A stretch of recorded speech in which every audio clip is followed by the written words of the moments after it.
चलिए बढ़ते अगली खबर की ओर। कानपुर देहात रसूलाबाद पहुंचे किसान यूनियन के राष्ट्रीय प्रवक्ता राकेश टिकैतवार, राष्ट्रीय महासचिव राजवीर सिंह जादौन, प्रदेश अध्यक्ष पंडित राजपाल शर्मा, कानपुर बुंदेलखंड जोनल अध्यक्ष वैजनाथ अवस्थी ने किसानों से मुलाकात कर किसानों की जन समस्याओं पर बात की। बता दें आपको कि उन्होंने प्रेस कॉन्फ्रेंस की।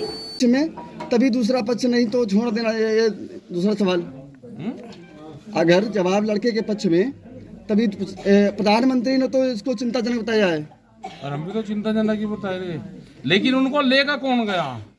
सवाल तो है कि लेकर कौन गया उनको? हमारी इंटेलिजेंस और ये सब फैल हुई है, उनको लेकर गया है जी। जांच तो उसकी भी हो जानी चाहिए ना कि कौन उनको लेकर गया। अगर वे मुस्लिम हुए होते तो अब लोग को बहुत, लोग को घर बार उनके सब टूट जाते रिश्तेदारों की। उनको लेकर कौन गया उसका भी बता दो सर। 120 का मुलजिम तो वो भी है ना जो लेकर गया। 2024 का लोकसभा चुनाव आ रहे हैं, इंडिया गठबंधन के साथ क्या आप भी हैं? अपनी वोट दे देंगे हम तो, जिसको देनी होगी। अब देश को अगर इन्होंने बांट दिया, पॉलिटिकल लोगों ने देश को बांट दिया, उसके नाम को बांट दिया, तो जनता क्या कर सके? आने वाली 22 जनवरी को क्या आप भी अयोध्या जाएंगे? नोता का तो जरूर जाएंगे, लेकिन नोता भेजेंगे। हम रामचंद्र जी के वंशज हैं, हमारा जन्म परिवार का वहीं हुआ, वहाँ से ही हमारा निकास है। 1700 कुछ में परिवार के लोग वहाँ पे गए थे, उसके बाद में भी वहाँ पे गए। जब कोई फंक्शन वहाँ होता था तो अयोध्या में बुलाते थे परिवार के लोगों को, लेकिन अब अगर सरकारी प्रोग्राम होगा तो हमको नहीं बुलाएंगे। सर, रसूलाबाद की एक समस्या है, इटैली झील है, बहुत जगह में फैली हुई है, उसमें दबंगों का कब्जा है। सर, दबंगों का कब्जा है, हटना चाहिए, सरकार का वो रहना चाहिए। उसमें जो मछली पालन का उसका जो काम है उसको सरकार नियंत्रण में ले, और जो अवैध वहाँ पे शिकार हो रहा है उस पर बैन लगे। सर, पराली जलाएंगे नाम पर सरकार ने किसानों से ठगी की है। पुरानी दिल्ली के और लखनऊ के कागजों में पोल्यूशन किसान के नाम लिखा गया है, क्योंकि जो कागज है वो सफेद है, उसमें किसान लिख दिया पोल्यूशन के नाम पे, लेकिन किसान है नहीं सर, दूसरे और लोग हैं। पराली की तो सैटेलाइट से देखा जा रहा है, लेकिन जो किसानों के फसलों में आवारा जानवर घुस रहे हैं, सरकार इस पर क्यों कदम नहीं उठा रही? क्या कहेंगे? देखो, क्या ये है कि सरकार ये चाहती है कि किसान जमीन से तंग हो जाए और वो जमीन को बेच कर जाए।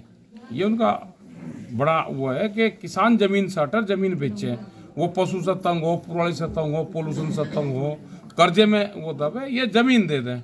ये सरकारों की पॉलिसी है, किसानों को इससे बचना चाहिए। सर, जो कोटेदार है सर, राशन किसानों को प्रत्येक यूनिट पर कम दे रहे हैं, इस पर आपकी किसान यूनियन बराबर पैरवी कर रहे हैं और लड़ाई लड़ते हैं हम इसमें, और पैरवी आगे भी लड़ते रहेंगे। लेकिन जो भी राशन डीलर है वो सरकारी हो जाता है, सरकार का संरक्षण प्राप्त उसको रहता है और गरीब आदमी को नहीं मिल पाता। सर, किसानों को खाद बीज तो बहुत महंगा मिलता है, लेकिन जब उसकी फसल बेचने नंबर आता है तो सरकार, यही तो नुकसान हो रहा है ना किसान को, और इसीलिए उसकी जमीन जा रही है, कर्जा जा रहा है जी। सर, इस पे आप क्या राय देंगे? आंदोलन ये प्रजातंत्र, क्या ये सरकार एक तंत्र की ओर जा रही या प्रजातंत्र पुनः लौटेगा? नहीं लौटेगा, अभी लौटा 32 के बाद में लौटना शुरू करेगा, अभी नहीं जी। अभी तो एक तंत्र की ओर जा रहा है, एक तंत्र की ओर जा रहा है। आप ये मानते हैं 32 तक यही सरकार बढ़ेगी? बिजली बिल को लेकर किसानों को बहुत परेशान किया जा रहा है। परेशान तो ये है कि सरकार कह रही है कि फ्री रहेंगे, घोषणा पत्र में फ्री है, मुख्यमंत्री कह रहा है 1 साल का बिल माफ रहेगा, अधिकारी कह रहे हैं ऑर्डर नहीं है, पूरा बिल दो जी। आंदोलन, जहां आंदोलन होगा वहां बचेंगे, कहीं कहीं दिया जलेगा, आंदोलनकारी भी सब जेलों में होंगे।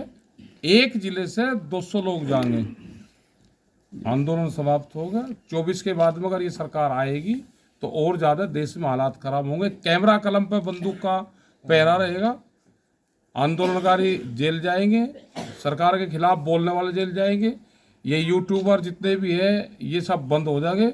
नेशनल चैनल 1 लागू होगा, उसी से ही खबरें उठानी पड़ेगी।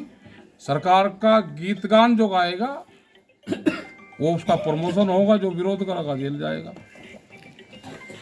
गौ संरक्षण को लेकर सरकार करोड़ों रुपए खर्च कर रही है उत्तर प्रदेश में, इसके बाद भी वो जिन्होंने गौशालाएं बना रखी है उनकी जेब में जा रहा है, उनकी जेब में जा रहा है। गेहूँ तो सब किसान के खेत में है और गौशाला चल रही है, सरकार के लोग हैं सब जो चलाने वाले, संचालन करने वाले।